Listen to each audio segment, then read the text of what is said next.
Why do we fail? It's a brutal question, but it's one that haunts the quiet moments of our lives. Why do the promises we make to ourselves on January 1st dissolve into whispers by February? Why does the gap between the person we imagine ourselves to be and the person who looks back in the mirror seem to grow wider with each passing year? We buy the books, we watch the videos, we get surges of motivation that feel like they could change the world. And yet, we find ourselves stuck in the same cycles, running the same tired scripts, fighting the same internal battles. We know we should eat better, exercise more, be more patient with our loved ones, spend less time scrolling, and more time creating. We know what to do, so why is it so impossibly hard to do it?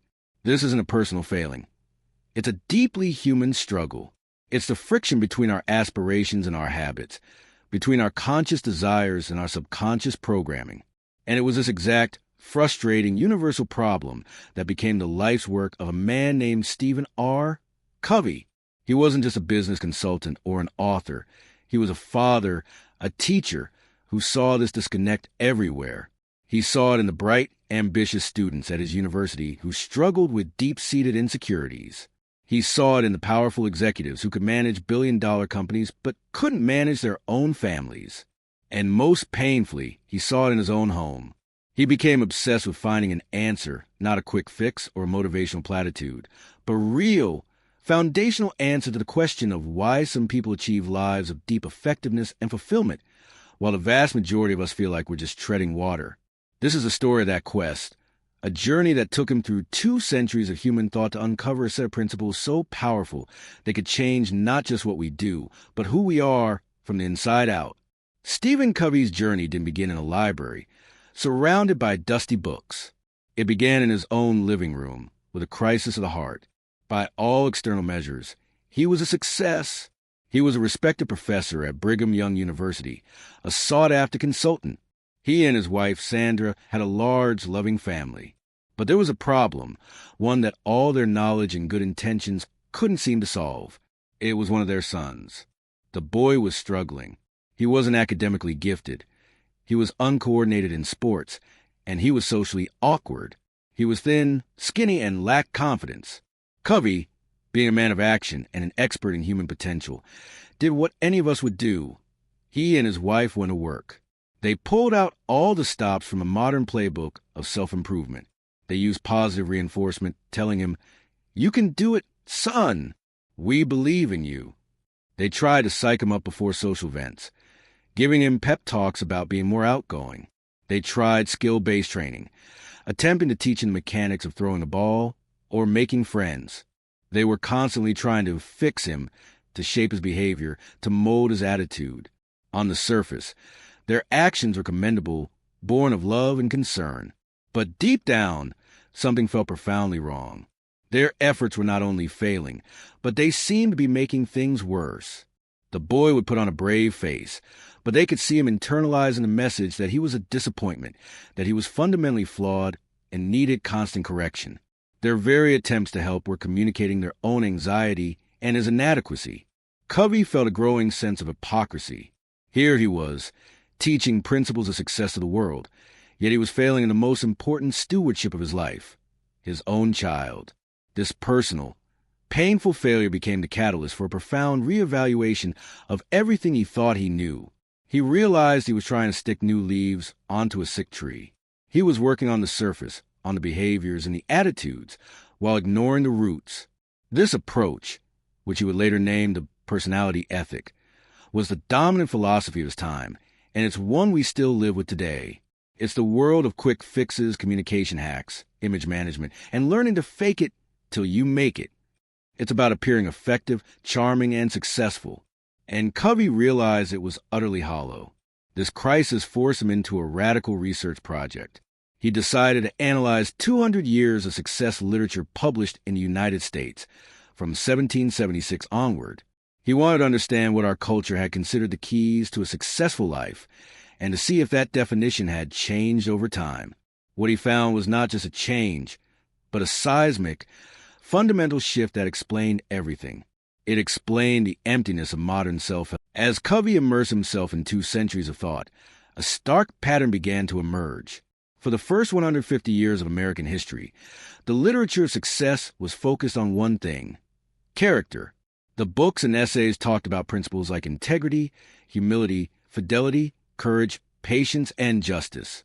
They operated on the fundamental assumption that true success was built from the inside out, that a good life was the natural byproduct of a good person. This was what Covey termed the character ethic. It was about who you were. But then, around the time of the First World War, the tone began to change, subtly at first, and then drastically. The focus shifted from character to technique. The new personality ethic was all about public image, social skills, positive mental attitude, and interpersonal tactics. It taught people how to dress for success, how to win friends and influence people, how to project confidence. It was no longer about being good. It was about looking good. And in this distinction, Covey found his first earth-shattering breakthrough. He realized that the entire modern approach was focused on secondary greatness, while ignoring the primary greatness of character. This led him to the bedrock principle upon which everything else is built, the first habit: be proactive, to understand its power. We have to look to one of the most extreme examples of human suffering imaginable, the story of Viktor Frankl, an Austrian psychiatrist who survived the Nazi concentration camps. Frankl was stripped of everything a human being can lose: his home, his career, his manuscript, his family, and his identity, which was replaced by a number tattooed on his arm. He was subjected to daily torture, starvation, and the constant threat of death. In the midst of this unimaginable horror, Frankl made a discovery that would change the course of psychology. He realized that between what happened to him, the stimulus, and his reaction to it, the response, there was a space. And in that space lay his power to choose his response. The Nazis could control his environment. They could abuse his body. But they could not control his mind, his identity, or his will. He could choose to find meaning in his suffering. He could choose to imagine himself lecturing the students after the war, teaching them the lessons he was learning in that very moment. He chose to be a source of comfort to other prisoners. He discovered the last of the human freedoms. This is the essence of proactivity. It is the understanding that we are not the product of our conditions. We are the product of our decisions. Reactive people are driven by feelings, by circumstances, by the weather, by how others treat them. Their language is filled with victimhood. There's nothing I can do. That's just the way I am. He makes me so mad. Proactive people are driven by their values. They subordinate their feelings to their deeply held principles. Their language is one of choice. I can choose a different approach. I control my own feelings. This principle is made practical through Covey's brilliant model of the circle of concern and the circle of influence. Imagine two concentric circles. The outer one, the circle of concern, contains all the things we worry about: the global economy, politics, the actions of other people. We have little to no direct control over these things. The inner circle, the circle of influence, contains the things we can do something about: our habits, our attitude, our skills, our choices. Reactive people spend their time and energy camped out in the circle of concern. They complain, they blame, they accuse. The result? Their negative energy and neglect of what they can control actually causes their circle of influence to shrink. Proactive people, by contrast, focus their efforts on their circle of influence. They work on themselves. They become a better listener, a more diligent employee, a more patient parent. And as they do, their competence and character grow, which in turn causes their circle of influence to expand.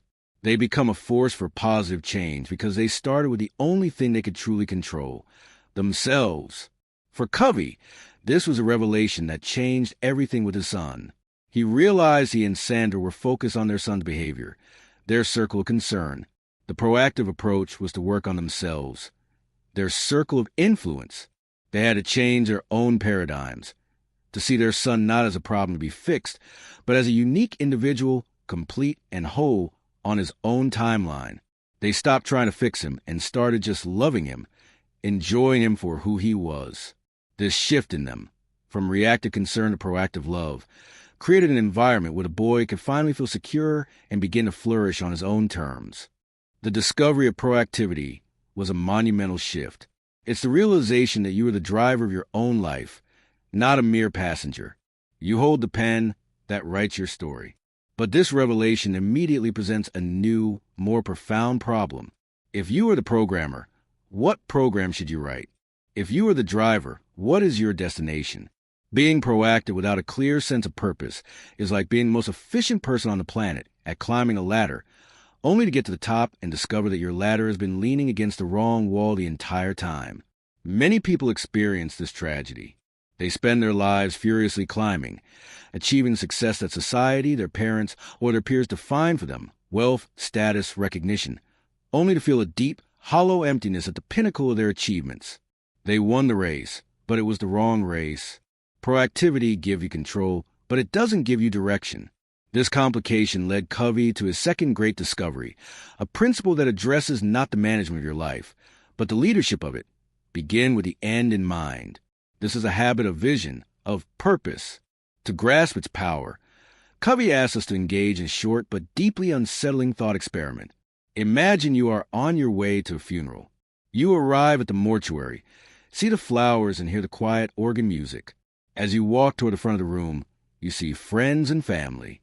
You feel a shared sadness.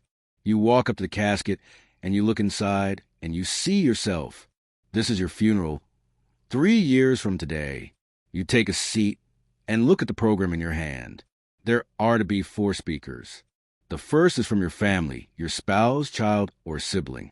The second is one of your oldest friends. The third is a colleague from your work. And the fourth is from someone in your community, an organization you were involved with. Now think deeply. What would you want each of these speakers to say about you and your life?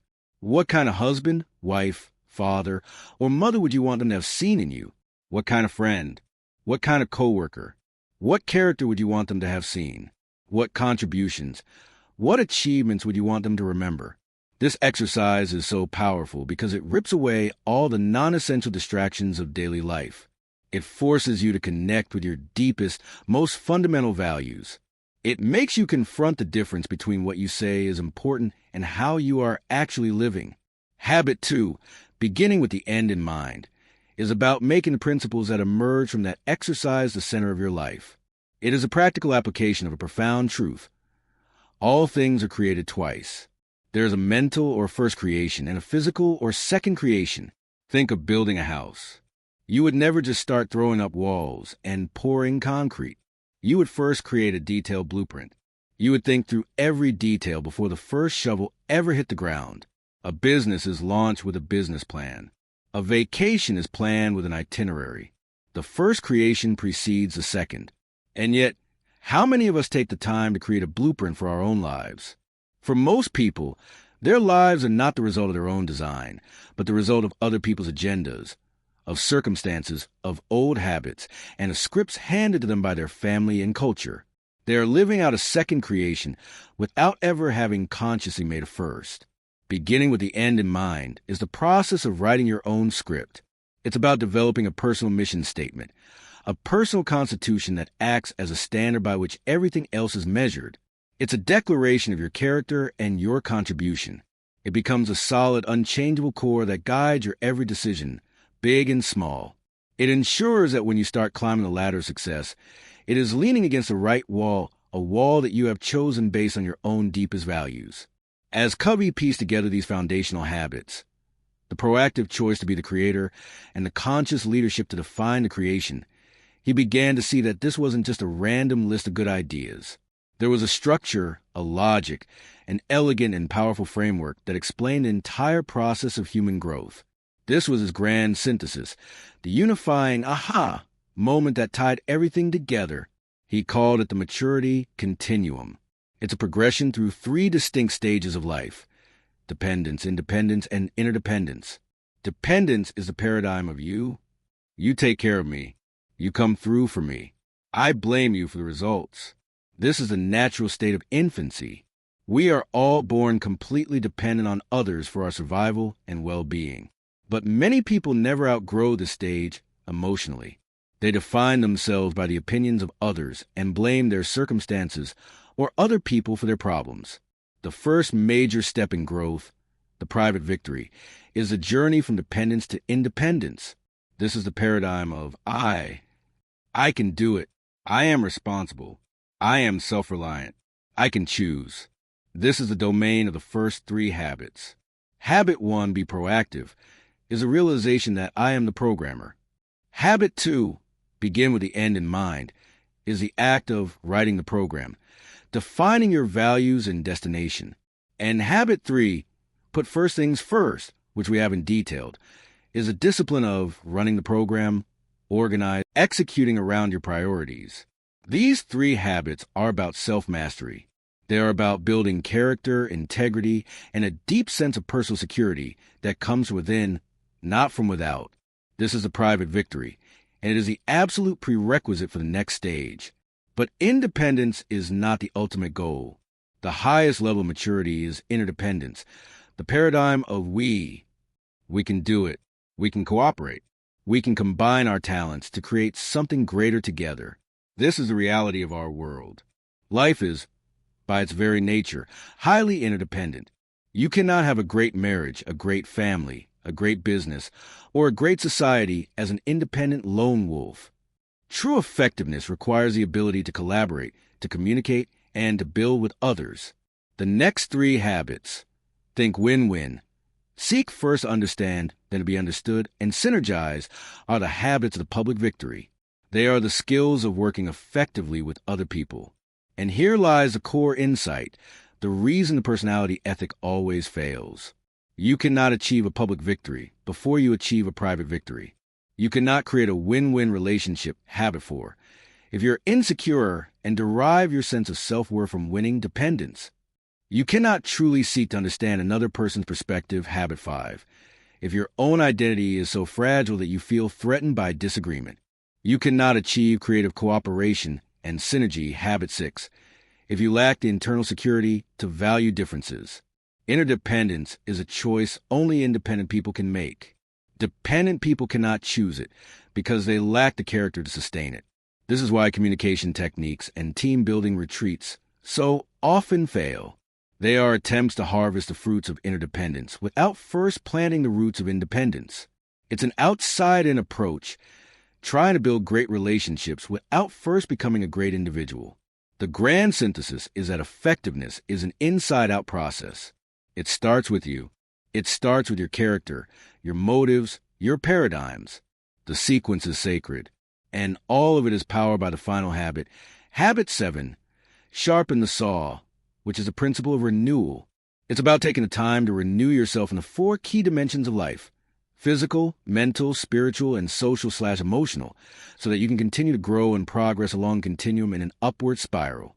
So, where does this journey through 2 centuries of thought and a lifetime of observation leave us? It leaves us with a blueprint, a fundamental paradigm shift away from the quick fixes and surface-level hacks that dominate our culture. It gives us a new way of seeing the world and our place in it. The universal problem we started with, the gap between who we are and who we want to be, is not solved by trying harder with the wrong strategy. It's solved by changing the strategy itself.